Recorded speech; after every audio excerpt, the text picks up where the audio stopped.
سيئات أعمالنا من يهده الله فلا مضل له ومن يضلل فلا هادي له وأشهد أن لا إله إلا الله وحده لا شريك له وأشهد أن محمدا عبده ورسوله கண்ணியத்திற்குரிய எல்லாம் உள்ள அல்லாஹ் சுப்ஹானஹு வ தஆலா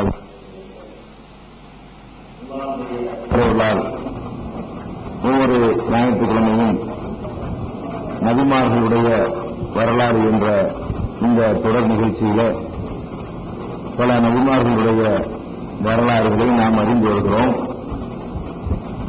சென்ற வாரத்திலிருந்து சுலைமான் அலைஹிஸ்ஸலாத்து வஸ்ஸலாம் என்ற இறை தூதருடைய நபியுடைய வரலாற்றில் ஒரு பகுதியை அறிந்தோம். சுலைமான் நபியுடைய வரலாற்றை பொறுத்தவரை அவர்களுக்கு ஏராளமான சிறப்புகளை உலகத்தில் யாருக்கும் வழங்காத ஒரு சிறப்பான அதிகாரத்தையும் ஆற்றலையும் அல்லாஹ் வழங்கியிருந்தான். அதுல முக்கியமான ஒரு ஆற்றல் என்னவென்று சொன்னால், ஜின்கள் என்ற படைப்பையும் ஷைத்தான்களையும் அவர்களுக்கு அல்லாஹ் வசப்படுத்தி கொடுத்திருந்தான். அவர்கள் சொல்லக்கூடிய காரியங்களை எல்லாம் செய்யக்கூடிய அளவுக்கு ஷைத்தான்களும் ஜின்களும் அவருக்கு கட்டுப்பட்டு நடந்தன என்ற விவரங்களை எல்லாம் நம்ம சென்ற வாரத்தில் பார்த்தோம். இந்த ஜின்கள் ஷைத்தான்கள் எல்லாம் சுலைமான் அலைஹிஸ்ஸலாம் அவர்களுக்கு கட்டுப்படுத்தப்பட்டிருந்ததை அடிப்படையாக வைத்துக் கொண்டு நம்முடைய சமுதாயத்தில் சிலர் என்ன சொல்கிறார்கள் என்று சொன்னால், மார்க்க அறிஞர்கள் என்று சொல்லக்கூடியவர்கள், நாங்கள் ஜின்களை எங்கள் கையில் வைத்திருக்கிறோம், மக்களை மிரட்டுவதற்காக வேண்டி.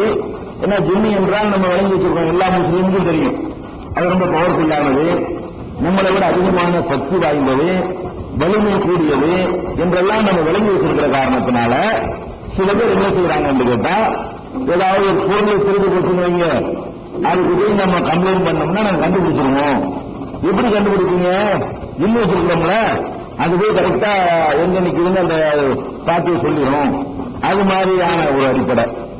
பேய் பிடிச்சிருக்கு, பேய் கிடையாது மார்க்கத்தில். பேய் பிடிப்பதாக சில பேர் நினைத்து அவர்கள்ட்ட சென்றோம் சொன்னா, அந்த பேயை நாங்க ஜின்ன வச்சு இறக்கிடுவோம். மனுஷனுக்கு பேய் பயப்படாது. எதுக்கு பயப்படும்? ஜின்னுக்கு பயப்படும். நாங்க அந்த ஜின்னை ஏறிட்டோம்னு சொன்னா அந்த ஜின்களை கொண்டு நாங்கள் பேயை விரட்டி அடிச்சிருவோம் என்றெல்லாம் சொல்லக்கூடிய சொல்லி ஏமாற்றக்கூடிய சில பேர் இருக்கிறார்கள். ஆனா இந்த சுலைமான் அலைஹிஸ்ஸலாம் அவர்களுக்கு ஜின்கள் வசப்படுத்துவதா சொல்லும் பொழுது நம்ம சென்ற வாரத்திலே வாசிருக்க அந்த வசனங்கள்ல நாம் சுலைமானுக்கு வசப்படுத்தி கொடுத்தோம் என்று அல்லாஹ் சொல்றான். அது இயல்பாகவே மனிதனுக்கு முடியக்கூடிய காரியமாக இருந்தா அதை நம்ம வசப்படுத்தி கொடுத்தோம் அல்லாஹ் சொல்ல மாட்டான். அல்லாஹ் ஜின்களை சைத்தான்களை சுலைமானுக்கு வசப்படுத்தி கொடுத்தோம் அப்படின்னு சொல்றான். இப்ப கால்நடைகள், ஆடு மாடுகள் இதுவெல்லாம் மனுஷனுக்கு வசப்படுத்தி கொடுத்தோம்னு சொல்றான். அது எல்லாரும் யூஸ் பண்ண முடியும்னு அர்த்தம். மனிதனுக்கு கட்டுப்படுற மாதிரி அவர்களை எல்லாம் எல்லாம் படைச்சிருக்கிறான். இந்த ஜின்கள் சைத்தான்களை பற்றி பேசும்போது அல்லாஹ் என்ன சொல்றான்னு கேட்டா, இது சுலைமான் நபிக்கு நாம வசப்படுத்தி கொடுத்தோம் என்று சொல்ற காரணத்தினால இது அவங்களுக்கு மட்டும் இறைவன் கொடுத்திருக்கிற சிறப்பான ஒரு தகுதி என்றுதான் எடுத்துக்கொள்ளணும். அப்படிதான் எடுத்துக்கொள்ளணும் என்பதற்கு ஏதாவது வேற ஆதாரங்கள் இருக்கிறான்னு கேட்டா இருக்கு. நபிகள் நாயகம் ஸல்லல்லாஹு அலைஹி வஸல்லம் அவர்கள் ஒரு நாள் தொழுது முடிச்ச உடனே மக்கள்கிட்ட சொன்னாங்க, சென்று போன இரவுல ஒரு இப்ரீத் என்ற ஒரு ஜின்னை சேர்ந்த இப்ரீத் என்ற ஒரு ஜின்னு ரொம்ப என் முன்னாடி ரொம்ப அநியாயம் பண்ணி கொண்டிருந்தது. அதை பிடித்து இந்த பள்ளிவாசலுடைய தூணலை கட்டி உங்களுக்கெல்லாம் காலையில் காட்ட வேண்டும் என்று நான் நினைத்தேன். ஆனால் என் சகோதரர் சுலைமானுடைய ஒரு பிரார்த்தனை நினைவுக்கு வந்த காரணத்தினால் நான் என்ற எண்ணத்தை கைவிட்டு விட்டேன் அப்படின்னு சொன்னாங்க நபி ஸல்லல்லாஹு அலைஹி வஸல்லம். அது என்ன சுலைமானுடைய பிரார்த்தனை என்று கேட்டா, சுலைமான் அலைஹிஸ்ஸலாம் அவர்கள் அல்லாஹ்ட்ட ஒரு துஆ செய்றாங்க. என்ன துஆ செய்றாங்கன்னா, ரப்பி இக்ஃபிர்லி, இறைவா என்னை மன்னித்து விடு, வஹப்லி முல்கன் லா யன்பகி லி அஹதின் மின் பஅதி, எனக்கு பின்னால் யாருக்கும் நீ வழங்காத ஒரு அதிகாரத்தை எனக்கு தா. யாருக்கு எனக்கு பின்னாடி அந்த அதிகாரத்தை வழங்கவே கூடாது, அது மாதிரியான ஒரு அதிகாரத்தை எனக்கு தா என்று சுலைமான் நபி அவர்கள் அல்லாஹ்விடத்தில் துஆ செய்தார்கள் என்று 38வது அத்தியாயத்தில் 35வது வசனத்தில் சொல்லப்பட்டிருக்கிறது. அது சுலைமான் நபி என்ன கேட்கிறாங்க, அல்லாஹ்ட்ட யாருக்கும் கொடுக்காத ஆட்சியை தான் கேட்கிறாங்க. யாருக்கும் கொடுக்காத ஆட்சிக்கு என்ன அர்த்தம்னு கேட்டா உலகத்தை எல்லாம் கட்டியாடுற பிரம்மாண்டமான ஆட்சியில் அர்த்தம் கிடையாது. அது மாதிரி நிறைய பேர் சுலைமான் நபியை விட அதிகமான பகுதிகளை ஆண்டவர்கள் எல்லாம் உலகத்தில் இருக்கிறார்கள். சுலைமான் நபி அவர்கள் இந்தியாவை ஆண்டாங்களா? இந்தியாவை ஆகல. ஆனா பிரிட்டிஷ் சாம்ராஜ்யம் ஒரு காலத்தில் இந்தியாவை ஆண்டுச்சு. பாதி உலகத்துக்கு மேல அவங்க கையில இருந்துச்சு. அதனால அலெக்சாண்டர்ங்கிறவர் உலகத்தில் அதிகமான பகுதிகளை எல்லாம் ஆட்சி புரிந்திருக்கிறார். அப்ப அதிகமான நிலப்பரப்பை ஆட்சி பண்ணுவதை பற்றி சுலைமான் நபி குறிப்பிடல. யாருக்கும் வழங்காத ஆட்சி, யாருக்கும் வழங்காத ஆட்சின்னு சொன்னா யாருக்கும் ஜின்னு சைத்தான் கட்டுப்படக்கூடிய ஒரு ஆட்சி கொடுக்கப்படவே இல்லை. மனிதர்களை வைத்துத்தான் அவங்க எதுவும் செய்ய முடியும் எந்த ஆட்சியும். ஆனால் சுலைமான் நபியை பொறுத்த வரைக்கும் மனிதர்கள் அல்லாத ஒரு கண்ணுக்கு தெரியாத ஒரு சக்தி கூடிய படைப்புகளை கூட தன்னுடைய கண்ட்ரோல் வச்சிருந்தார். இந்த விஷயத்தை தான் சுலைமான் நபி கேட்டார்கள். இது என்ன அர்த்தம் கேட்டா, எனக்கு பிறகு யாருக்கும் வழங்காத ஆட்சியை கொடுன்னு கேட்டாங்களே, அது நிலப்பரப்பை குறித்து சொன்னது அல்ல. எவ்வளவு ஏரியாவை ஆட்சி பண்ணது என்பதை குறித்த விஷயம் இல்லை. வேற என்ன விஷயம் என்று கேட்டா, இந்த ஜின்னு சைத்தான் எல்லாம் சொன்ன வேலையை செய்து பாருங்க. அதுதான் என்று இந்த ஹதீஸ்ல ரசூல் ஸல்லல்லாஹு அலைஹி வஸல்லம் விளக்கம் சொல்றாங்க. என் சகோதரர் சுலைமானுடைய துஆ யாபத்துக்கு வருகின்றாங்க. இப்ப சுலைமான் என்ன கேட்டார்? அப்ப ஜின்னு மட்டும் தான் கேட்டுக்காரு. ஒரு ஜின்னு அநியாயம் பண்ணிச்சு, அதை பிடிச்சி கட்டி போடலாம்னு நினைச்சேன். சுலைமான் நபி ஆல்ரெடி கேட்டுட்டாரு, இந்த ஜின்ன மசப்படுத்த அதிகாரத்துக்கு எல்லாம் எனக்கு யாருக்கும் கொடுத்துறாதுன்னு கேட்டாரு. அப்படி இருக்குமா நான் இப்படி கட்டி போடுறது? அதனால நான் அந்த எண்ணத்தை விட்டுட்டேன். அது நடக்காது. நான் நினைச்சா கூட சுலைமான் நபி அல்லாஹ் அப்படி ஒரு பிரார்த்தனை பண்ணியிருக்கும் பொழுது இன்னொரு விஷயத்தை விளங்கிக்கணும். நபிமார்கள் இறைவனிடத்திலே ஒரு பிரார்த்தனை செய்வார்களேயானால் அந்த பிரார்த்தனை குர்ஆனில் கூறப்படுமையானால் அது ஏற்றுக்கொள்ளப்பட்டதுன்னு அர்த்தம். ஏற்றுக்கொள்ளப்படலன்னா அதுக்கு கவுண்டர்கள் சொல்லிக் விடுவான். இப்ராஹிம் நபி அவர்கள் தங்களுடைய சந்ததிகள் எல்லாம் நல்லவங்களா இருக்கணும் அப்படின்னு துஆ செஞ்சாங்க. அப்ப அல்லாஹ் என்ன பண்ணிட்டான்? அது முடியாதுதான். என் புள்ள குட்டிகளெல்லாம் நல்லவங்களாக்கு அப்படின்னு கேட்ட உடனே கால லாயனால அப்துல்லாலுமீன், அதுல அநியாய காரணத்துலாம் என்னுடைய இந்த உடன்படிக்கை செல்லாது. அவங்களாம் நல்லவங்களா வாழணும், உன் புள்ள அம்புட்டு பேர் நல்லவங்களா இருக்க மாட்டாங்க அப்படின்னு நல்லா மறுத்துறான். அப்ப ஏற்கப்படாத துவாக்கள் இருக்குமையானால் உடனே அங்கனே மறுத்துறான். நூஹ் நபி மகனுக்காக துவா செஞ்சாங்க, என் மகனை காப்பாற்ற இல்லாது இல்ல, உன் மகன் இல்லைன்ட்டாங்க. அப்ப எந்த துவாக்களே அல்லாஹ் நபிமார்கள் துவாவை சொல்லிட்டு அது மாட்டுக்கு சும்மா போயிட்டே இருக்கிறானோ அந்த துவா அல்லாஹ் இடத்துல ஏற்றுக்கொள்ளப்பட்டுச்சுன்னு அர்த்தம். அப்ப சுலைமான் நபி இப்படி துவா செஞ்சார்னு சொல்லிட்டு அது அல்லாஹ் ஏற்றுக்கொள்ளன்னு சொன்னா அதையும் சேர்த்து சொல்லியிருப்பான். இப்படி சொன்னாரு, ஆனா நோவை ஏற்றுக்கொள்ள அப்படின்னு நல்லா சொல்லியிருப்பான். அல்லாஹ் சுலைமான் நபி துவாவை தான் சொல்றானே தவிர அதை ஏற்றுக்கொள்ளலன்னு சொல்லல. அதனால அந்த துவா ஏற்றுக்கொள்ளப்பட்டுச்சுங்கிறது விளங்குது.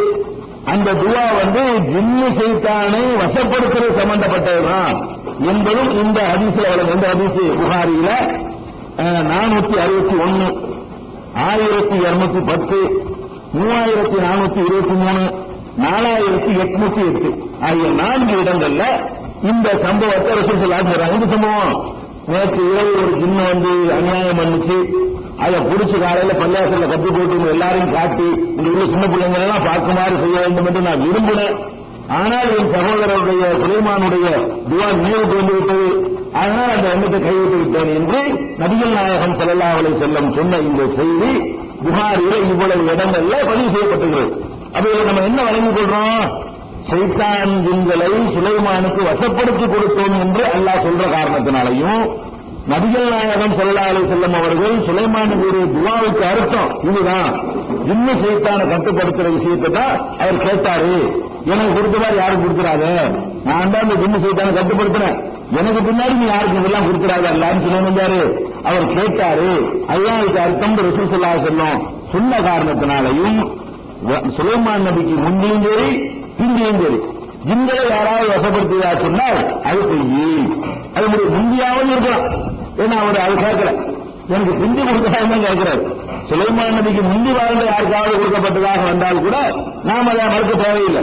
ஒரு இப்ராஹிம் நபி கொடுத்ததாக ஒரு தகுந்த ஆதாரம் கிடைத்தால் அதை கூட ஏற்றுக்கொள்ளலாம். சுலைமான் நபிக்கு பிந்தி யாராவது என் கையில ஜின்னு இருக்குது, நான் ஜின்னு மாசிலாட்டு பண்ணி வச்சிருக்கிறேன், அதை ஏன் இருக்குவேன் அப்படின்னு சொல்வார்களே, ஆனால் அவர்கள் எவ்வளவு பெரிய தோற்றத்தில் உலமா அவளையா மகான் என்று சொல்லப்பட்டாலும் அவர்கள் பொய் சொல்லுகிறார்கள். அப்படி யாருக்கும் அல்லாஹ் ஜின்களை என்ன செய்யல, வசப்படுத்தி கொடுக்கவில்லை, கொடுக்க மாட்டான்னு விளங்கிக்கணும். இரண்டாவது இன்னொன்றை நம்ம விளங்கிக் கொள்ளணும். இந்த ஜின்களை எங்கள் கையில வச்சிருக்கிறோம் சொல்லி மை போட்டு பார்க்கிறோம், அதை கண்டுபிடிக்கிறோம், இதை கண்டுபிடிக்கிறோம் என்று சொல்லக்கூடிய இந்த ஜின்ன கையில வச்சிருக்கேன்னு சொல்லக்கூடிய இந்த ஏமாற்று பேர்கள் இருக்காங்களே, அவங்கள்ட்ட போய் நீங்க கேட்கணும். ஜின்னு இருக்கிறாரா சில டெஸ்ட் வைக்கணும்ல. ஜின்னு இருக்குது என்னமா அதை கண்டுபிடிக்கிறோம் இது கண்டுபிடிக்கிறேங்கிறியா, அப்ப சில டெஸ்ட் பண்ணுவோம். நீ இருக்கிற வீடு வந்து 1 லட்சம் ரூபாய் கூட பெறாது. ஓட்டு வீடு தான் வீடா இருக்குது. ஜின்களுக்கு எப்படிப்பட்ட ஆற்றல் இருக்குது? பெரிய பெரிய பில்டிங் எல்லாம் செகண்ட்ல கட்டி எடுக்கிறோம். இப்ப வீட்டு நாங்கெல்லாம் இடிச்சு போட்டுறோம். ஜின்ன வீட்டு கட்ட சொல்லு.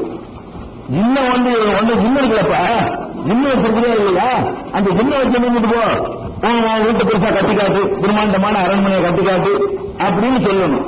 உன்கிட்ட வயல் வரப்போகிற அதெல்லாம் இருக்குன்னா தண்ணிக்கான எவ்வளவு கஷ்டப்படணும். ஜின்ன விட்டு கீழே தண்ணி ஒரு உறிஞ்சு மேல விட சொல்ல வேண்டியதானே. அதுகளெல்லாம் பெரிய பெரிய பிரம்மாண்டமான வேலைகள்லாம் செஞ்சு கொடுத்ததாக போன வாரம் நம்ம சொல்லியிருக்கிறோம். சுலைமான் நபிக்கு வந்து முத்து குளித்த ஜின்கள் இருந்தன. அது மாதிரி முத்து குளிக்க வேலை விட்டு முத்துக்களையே அழிவுக்கு கொடுத்து சொன்ன இல்லாம ஹராமு கூட வராத. அடுத்தவன் சொத்தை கொள்ளடிக்கிறா ஹராமுன்னு சொல்லலாம். உங்ககிட்ட உள்ள ஜின்னை ஏழை விட்டு எங்கள்கிட்ட 1,000 ரூபாய் பணம் வைக்கிறீங்க.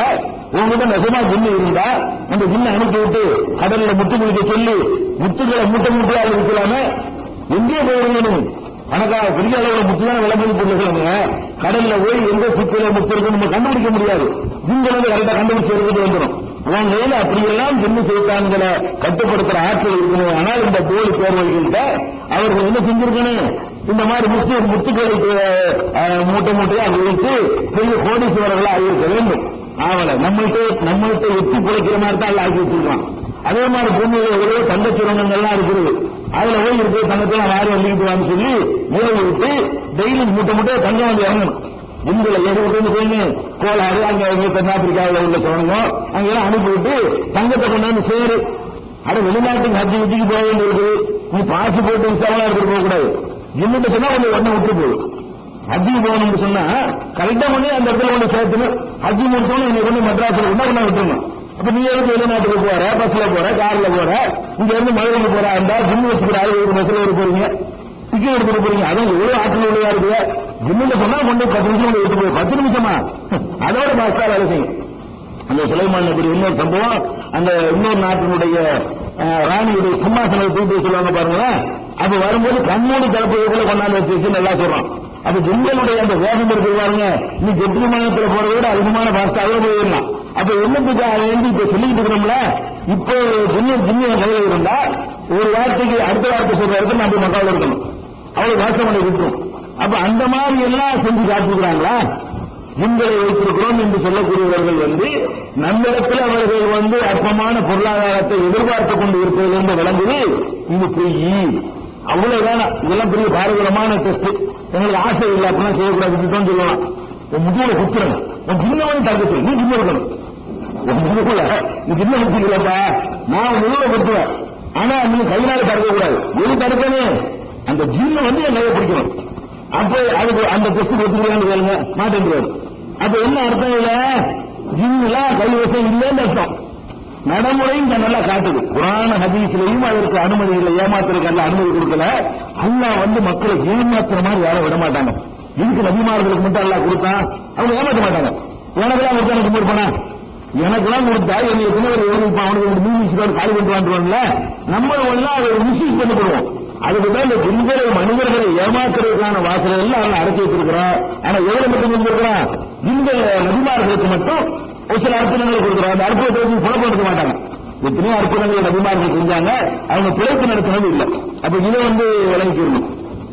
அப்ப அந்த ஜின்களை கட்டுப்படுத்தி கொடுத்தது என்பது சுலைமான் நபிக்கு உள்ள பிரத்யேகமான ஒரு சிறப்பு தவிர எல்லாருக்கும் கூடியது அல்ல. அதை விளங்கிக்கணும். இந்த ஜின்கள் சம்பந்தமாக வர்ற இன்னொரு சம்பவத்தை தெரிஞ்சுக்கணும். அதாவது சுலைமான் நபிக்கு வந்து பறவைகளையும் அல்லாஹ் வந்து வசப்படுத்தி கொடுத்திருந்தான். ஜின்னு ஷைத்தானோட பறவைகள் இருக்குல்ல, பறவைகளை எல்லாம் வந்து வசப்படுத்தி கொடுத்துருந்தாங்க. பறவைகளை கூப்பிட்டாருன்னா அது வரும். போனா நம்ம என்ன சில புறாக்களை வேண்டாம் வசப்படுத்தலாம். புறாக்கள் மாதிரி பறவைகளை வசப்படுத்தி தபால் கொண்டு போறதுக்காக அந்த காலத்தில் பயன்படுத்தினாங்க. கடிதங்களை அனுப்புறதுக்கு வந்து வெளிநாட்டுகள்லாம் போறதா இருந்தா, தூரமான தொலைக்கெல்லாம் போறதா இருந்தா மனிதனுக்கு முடியாது. புறாக்களை பக்குவப்படுத்தணும்னு சொன்னா கரெக்டா காலில் கட்டி விட்டுருவாங்க. இது கரெக்டா கொண்டு வந்து சிலரும் அவங்க அவுத்து எடுத்துருவாங்க. இந்த மாதிரி எல்லாம் நடந்துச்சு. இப்ப கூட இந்தியாவில் சில பகுதிகளில் புறாக்கள் மூலமாக சோதனையாக தபால் சேவைகள் நடந்து கொண்டு இருக்கின்றன சில பகுதிகளில். அப்ப இந்த புறாக்களை அல்லாஹ் வந்து புறாக்கள் பறவைகளை அவருக்கு வசப்படுத்தி கொடுத்திருந்தான். அதே மாதிரி சுலைமான் நபிக்கு கொடுத்த இன்னொரு விஷயம் என்னன்னு கேட்டா, பறவைகள் மற்ற உயிரினங்களுடைய மொழிகள் இருக்குல்ல, அவற்றுக்கும் பாஷை உண்டு, நமக்கு தான் வழங்குறது இல்லை. அந்த பறவைகள் தங்களுக்கு மத்தியில் நீங்கிறது, பேசிக்கிறது, உரையாடல் நடத்தி கொண்டிருக்கின்றன. அந்த சத்தத்தை கேட்கிற அளவுக்கு நம்முடைய காதுக்கு ஆற்றல் இல்லை. அப்ப அவைகள் வேற விதமான ஒரு முறையில பேசிக்கொண்டுதான் இருக்கின்றன. அந்த பறவைகளுக்கு ஒரு மொழி இருக்குது என்பது இன்னைக்கு விஞ்ஞான ரீதியாக நிரூபிக்கப்பட்ட ஒரு உண்மை. ஆனா அந்த பறவைகளுடைய மொழி நமக்கு கொடுக்கிறது எல்லாம் ஒரே மாதிரியா இருக்கு. உண்மைதான் கவனிச்சு சொன்னா ஒவ்வொன்றுக்கும் ஒரு வித்தியாசம் இருக்கும். நம்ம பேசுறோம் இந்த ஒரு நாடு வழங்கும் ஒரே மாதிரி தான் வழங்கும், அப்படிதான் வழங்கும். நம்ம பேசுற பேச வாங்க அவ்வளவுதான் வழங்குமே தவிர இது அல்லாண்டு சொல்றாரு, இப்ப ரஹ்மான் சொல்றாரு வழங்கும் அப்படின்னா பிரிச்சியா வழங்கும். நம்ம பேசுவது எப்படி வெறும் சட்டங்களாக மட்டும் அந்த மிருகங்களை கேட்குமோ அதே மாதிரி அந்த மிருகங்கள் சமக்கிறே பேசிக் கொள்வது நமக்கு ஒரே மாதிரியாக தெரியும். ஆனால் உண்மையிலே மிருகங்கள் பலவிதமான செய்திகளை பேசிக் கொள்கின்றன.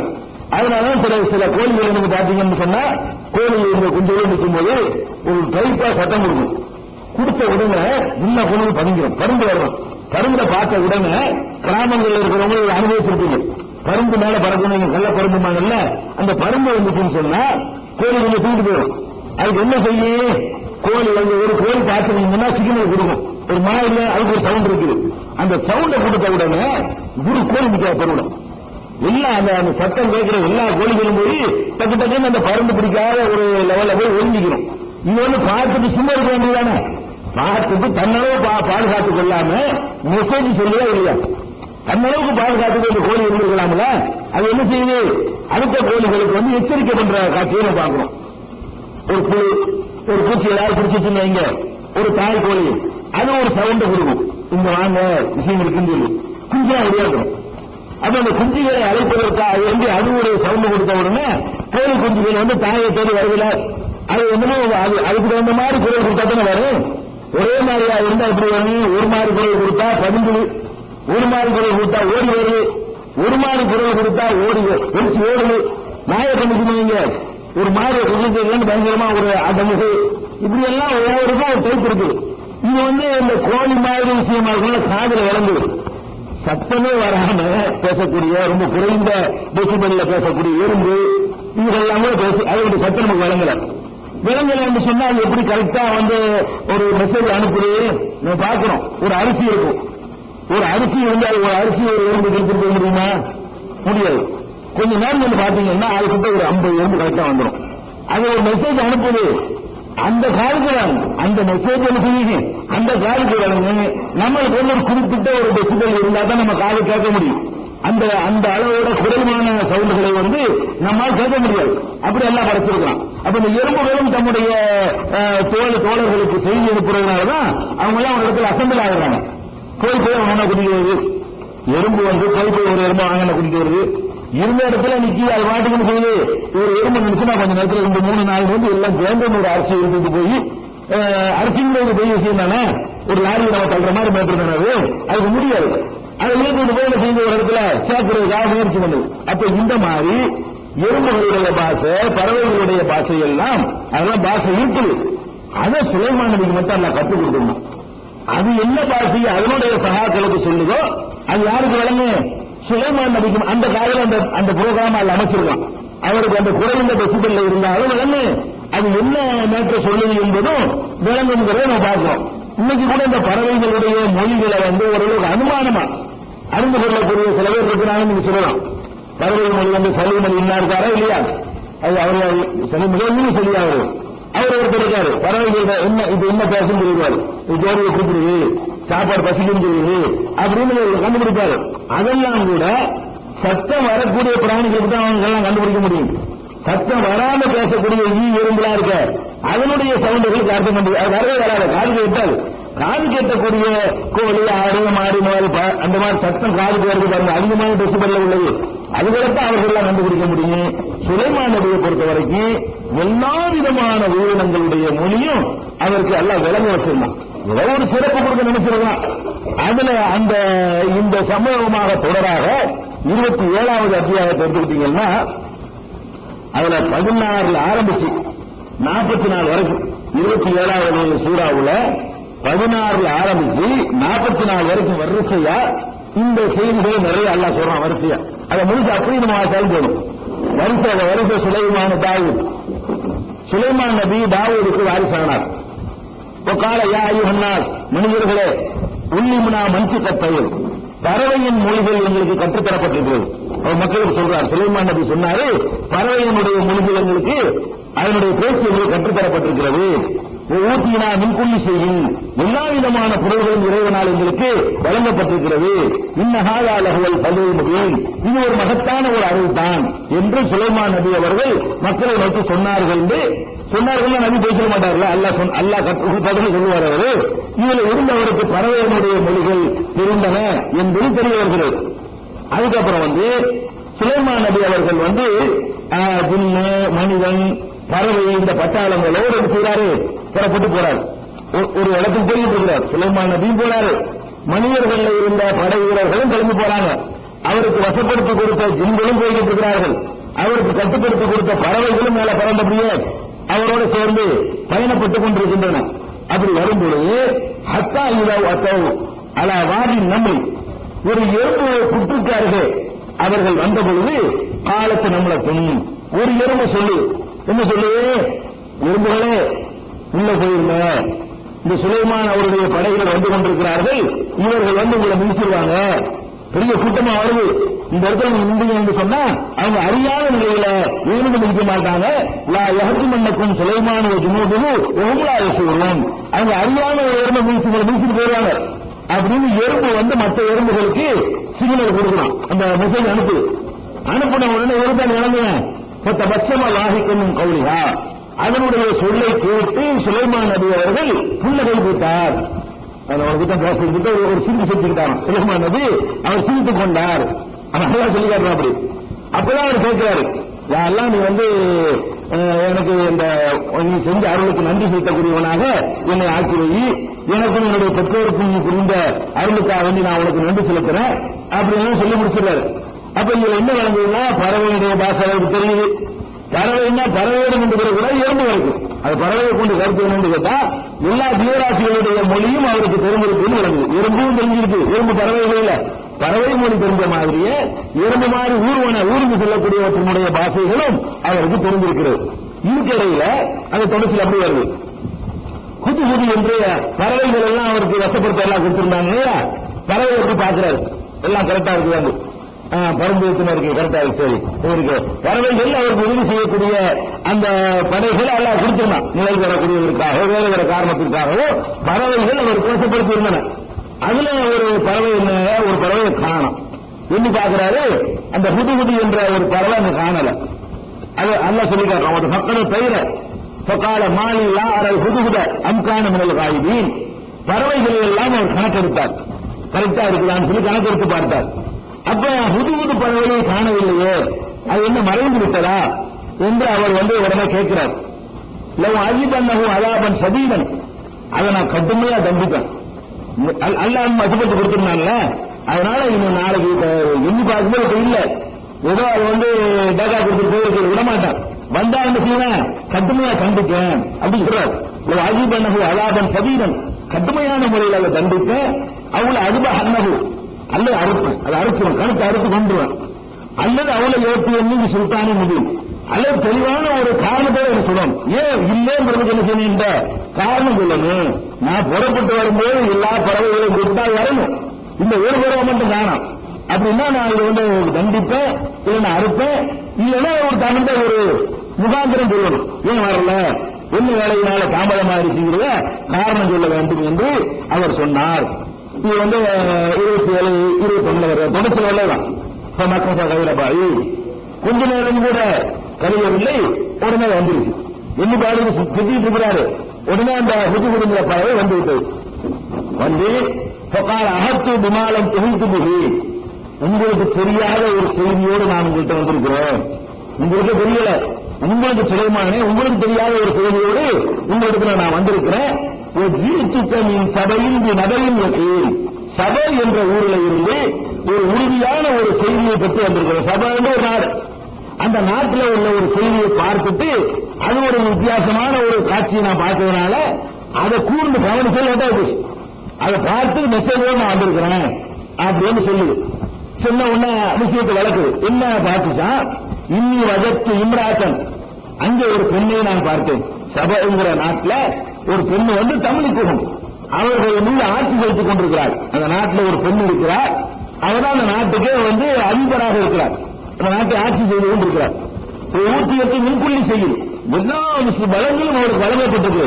நாடு அப்படி ஒரு நாடு, எல்லா ஆட்சி அதிகாரம் பலம் எல்லாமே கொடுக்கப்பட்ட ஒரு பெண்ணு ஆட்சி புரிந்து கொண்டிருக்கிறதை நான் வந்து பார்க்கிறேன். உலக அரசும் அழியும். அவளுக்கு பயங்கரமான சிம்மாசனம், அவள் உட்கார்ந்து இருக்கிற சிம்மாசனம் இருக்க, அதுவே பயங்கரமான ஒரு மகத்தான ஒரு சிம்மாசனம் வேற அவளுக்கு இருக்கிறது. பஜத்துஹா கௌமஹா யஸ்ஜூனல் ஷம்ஸி குந்துனில்லா, அல்லாஹ்வை வணங்காமல் சூரியனுக்கு அவனும் அவளுடைய சமுதாயமும் சஜ்தா செய்வதை நான் கண்டேன். அவங்களுடைய ஒரு மன்னர், ஒரு ராணி இருக்கிறார். அந்த ராணிக்கு எல்லா வசதிகளும் வாய்ப்புகள் இருக்கிறது. அந்த சமுதாயம் என்ன பண்ணிட்டு இருக்குன்னு கேட்டா, சூரியனை வழிபடுற சமுதாயமா இருக்கு. அந்த பெண்ணு சூரியனுக்கு தான் வழிபடுறா. அந்த சமுதாயமும் சூரியனை வழிபடக்கூடிய கடவுளாக வழிபடக்கூடிய காட்சியை பார்த்தேன். செய்யலகும் சைத்தான் அபாலகும், அவங்க செயல்களை சைத்தான் நல்ல செயல் மாதிரி அவங்களுக்கு காட்டியிருக்கிறான். அதனால வந்து பெகும்லாய சத்தகுமான் சரி நேர்வழி விட்டு தடுத்துனா பெகும்லாயகத்ததும் அவங்க நேர்வழி நடக்கிற மாதிரி தெரியல அப்படின்னு சொல்லி அந்த பறவை வந்து பார்த்துட்டு வந்து மெசேஜ் சொல்லுது. குதுகுது என்ற ஒரு பறவை. சுலைமான் நபி சொல்றாங்க, நம்பு நீங்க நம்ம கொஞ்சம் கவனிச்சு பார்க்க ஆய்வு செய்ய போறேன். நீங்க உண்மையா பொய்யா இப்படி ஒரு பார்த்தேன்னு சரியா இல்லையா? இதுல இன்னொரு விஷயம் இருக்குது. சுலைமானுக்கு கூட ஆற்றல் கொடுத்தாலும் பக்கத்தில் ஒரு ராணி இருக்காங்க மெசேஜ் அவருக்கு தெரியல. மனிதர் தான். இந்த வந்து சொன்னவரால செய்தி கிடைப்பதை தவிர அதுவே அப்படித்தானே சொல்லுது. உனக்கு தெரியாத ஒரு செய்தியே வந்திருக்கிறாங்க. அதான் எனக்கு தெரியும், ஆட்கள் தெரியும் சொன்னார் அவரு.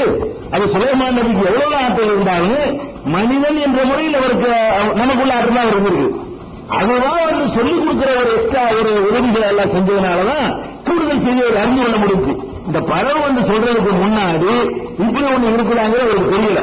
ரெண்டாவது என்ன சொல்றாருன்னு கேட்டா, சனங்குரு அசதத்த அம்குத்தமிழ் காய்வி, நீ உண்மை சொல்றியா பொய் சொல்றியா என்பதை நான் வந்து ஆராய போறேன். அப்படி சொன்ன பிறகு கூட அந்த சுலைமான் நபிக்கு நம்பிக்கை வரல.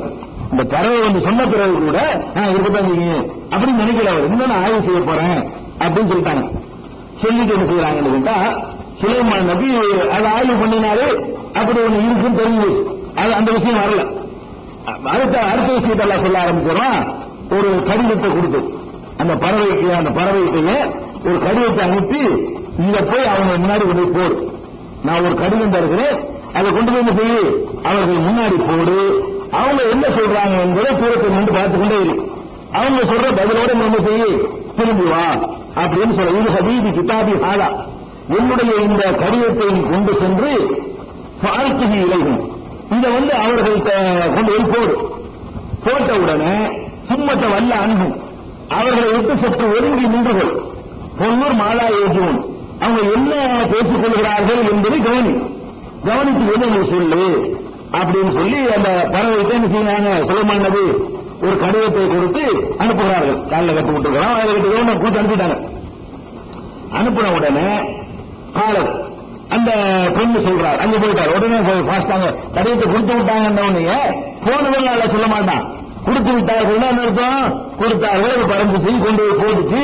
போட்ட உடனே பொம்பளை படிச்சிருந்தா அந்த பொம்பளை சொல்லுது, யா ஐயுகள் மளவு பிரமுகர்களை சபையை கூட்டிச்சு வந்திருக்கிறதான எல்லாம் கூட்டிச்சு. உடனே அந்த கடிதத்தை பற்றி மக்கள்கிட்ட சொல்றதுக்காக வேண்டி இன்னி உலுக்கிய உடைய கிதாபும் கரி, ஒரு மரியாதைக்குரிய ஒரு கடிதம் எனக்கு வந்திருக்கிறது, எனக்கு போடப்பட்டிருக்கிறது. இன்னகோமின் சுலைமான இன்னகோ பிஸ்மில்லாஹிர் ரஹ்மானிர் ரஹீம். அந்த கடிதம் என்ன தோன்றுகிறது என்று சொன்னால், சுலைமானிடம் இருந்து வந்ததாக தோன்றுகிறது. அதனுடைய ஆரம்பம் பிஸ்மில்லாஹிர் ரஹ்மானிர் ரஹீம் என்று இருக்கிறது. அளவற்ற அருளாளனும் பிஸ்மில்லா இருந்திருக்காது அவங்க பாஷையில இதனுடைய அர்த்தம் இருந்திருக்கும். இது அரபி சொல்ல பிஸ்மில்லாங்கிறது. இந்த பிஸ்மில்லாஹிர் ரஹ்மானிர் ரஹீம் என்ன அர்த்தமோ அந்த அர்த்தத்தை அந்த பாஷையில எழுதியிருக்கும். பிஸ்மில்லாஹிர் ரஹ்மானிர் ரஹீம், அளவற்ற அருளாளனும் நிகழ்ச்சி அன்புடையவனுமாகிய அல்லாஹ்வின் திருப்பெயரால் என்று அந்த கடிதம் துவங்குகிறது. அது என்ன மேற்று இருக்கிறது, அல்லாஹ் தஆலா அலைய வஅத்துனி முஸ்லிமீன், நீங்கள் வந்து எனக்கு எதிராக நீங்கள் வந்து நிகழ்ச்சி நினைக்காதீர்கள், எனக்கு கட்டுப்பட்டு வாருங்கள். என் ஆளுகைங்கிறதா நீங்க எல்லாம் இருக்கணும் அப்படின்னு சொல்லி அந்த கடிதத்தில் சுலைமான் நபி குறிப்பிட்டிருக்கிறாங்க. நீங்க எல்லாரும் என்ன செய்யணும், நான் ஒரு பெரிய ஜிம்மு சைத்தான்லாம் வச்சு ஆட்சி பண்ணிட்டு இருக்கிறேன், நீங்க ஒரு பக்கத்தில் தனியா இருந்தீங்கன்னா சரியா வராது, எனக்கு கீழே நீங்க வரணும் அப்படின்னு சொல்லி அதுல வந்து எழுதிக்கிறார். இந்த செய்தியை அந்த அம்மா வந்து மக்கள்கிட்ட சொல்லு. இங்க அப்புறம் என்ன செய்யறதுக்கு முன்னாடி இன்னொரு செய்தி நம்ம தெரிஞ்சுக்க வேண்டிய செய்தி என்னன்னு கேட்டா, கடிதங்கள் எழுதும் பொழுது சுலைமான் நபி என்ன பண்ணியிருக்கிறாங்க, பிஸ்மில்லா அல்லாஹ்வின் பெயரால் எழுதியிருக்கிறாங்க. அவற்றை அருளாளனும் நிகழ்ச்சி அன்புடையவனுமாகிய அல்லாஹ்வின் திருப்பெயரால் சொல்லி சுலைமான் நபி கடிதம் எழுதி அனுப்புறாங்க. யாருக்கு அனுப்புறாங்க இந்த கடிதத்தை? ஒரு இஸ்லாத்தை ஏற்றுக்கொள்ளாத சூரியனை வணங்கக்கூடிய ஒரு பெண்ணுக்கு, அல்லாஹ் வணங்காதவங்க, சூரியனை கடவுளாக நினைக்கக்கூடியவர்களுக்கு அதை எழுதி அனுப்புறாங்க. நம்ம சமுதாயத்தில் என்ன நினைக்கிறாங்கன்னு கேட்டா, தபால்ல பிஸ்மில்லா எழுதக்கூடாது, கடிதத்தில் எழுதக்கூடாது, பிஸ்மில்லா எழுதக்கூடாது. ஏன் எழுதக்கூடாது? நாங்க மற்றவங்க எல்லாம் தொட்டுவாங்க, அதான் அல்லாஹ் நம்பாதவங்க எல்லாம் கைனால தொட்டுவாங்க, அல்லாஹ் தொட்டாது என்னென்ன சொல்றதுன்னு சுலைமான் நபி அனுப்பி வச்சாங்க. சுலைமான் நபி அது இதே மாதிரியான மக்களுக்கு தான் கடிதம் அனுப்புறாங்க. அதுல வந்து அதுக்கு தான் 756 நம்மளால கண்டுபிடிச்சு வச்சுக்கிறாங்க. பிஸ்மில்லாஹிர் ரஹ்மானிர் ரஹீம் எழுதக்கூடாதுன்னு அப்ப என்ன பண்றது, அல்லாஹ்வின் பெயரால் எழுதவும் வேணும், எழுதாமல் இருக்கணும். அப்ப என்ன செய்யறது ஐடியா பண்ணி அதுக்கு ஒரு குறுக்கு வழி என்ன, இந்த நியூமராலஜின்னு ஒரு கணக்கை போட்டு ஒவ்வொரு எழுத்துக்கு ஒரு நம்பரை கொடுத்துருது. பிஸ்மில்லானா பேக்கு வந்து 2, சீனுக்கு வந்து 40 இப்படின்னு ஒரு கணக்கு போட்டுக்கிட்டாங்க. இப்படி போட்டு என்ன செய்யறது, அதை டோட்டல் பண்ணீங்கன்னா 756 வரும். பேக்கு எத்தனை, சீனுக்கு எத்தனை, நீனுக்கு எத்தனை நம்பரை போட்டுக்கிட்டு மொத்தத்தையும் கூட்டினா எவ்வளவு வரும், 756 வரும். நம்ம வந்து 756 போட்டு விட்டுருவோம். அப்ப மற்றவங்க கையில கிடைச்சாலும் தப்பு இல்லை, நம்பர் தானே இருக்குது. அதே நேரத்தில் நம்மளும் பிஸ்மில்லா சொன்ன மாதிரி ஒரு அர்த்தமாவும் ஆயிரும், சின்ன மாதிரி இருக்கும், செல்லாத மாதிரி இருக்கும். அப்படி செஞ்சுட்டு கொண்டுதான் இந்த 786 தத்துவத்தை கண்டுபிடிச்சது இந்த கடிதம் மட்டும் தான். எதுக்காக கண்டுபிடிச்சாங்க, கடிதத்தில் எழுதும் அதுதான் இல்ல, கல்யாண பத்திரிகையில் 756 இருக்கும், கடிதத்தில் 756 இருக்கும். இப்படி போட்டுக்கிட்டு எழுதக்கூடிய பழக்கமே எப்படி உண்டானுச்சுன்னா, எப்படி கடிதத்தில் பிஸ்மில்லான்னு எழுதுது, அந்த கடிதம் என்னமா செய்வாங்க, கீழே போட்டுருவாங்களே, கிழிச்சு போட்டுருவாங்க, கையில காலையில் மிதி போடுங்க, இப்படி எல்லாம் காரணம் காட்டிக்கிட்டு தான் இப்படி செஞ்சாங்க.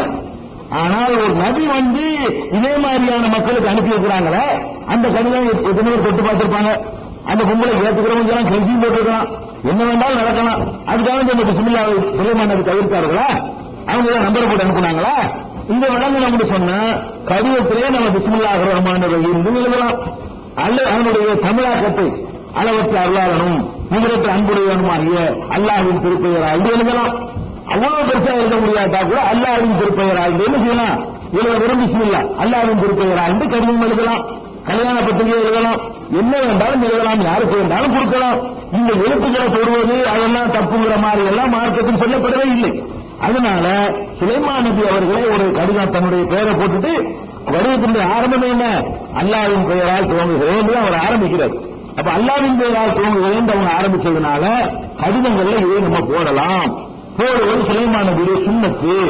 நபிகள் நாயகம் ஸல்லல்லாஹு அலைஹி வஸல்லம் அவர்களும் கூட குர்ஆனுடைய எத்தனை வசனங்களை எழுதி மற்ற மன்னர்களுக்கு அழைப்பு கொடுத்திருக்கிறாங்க.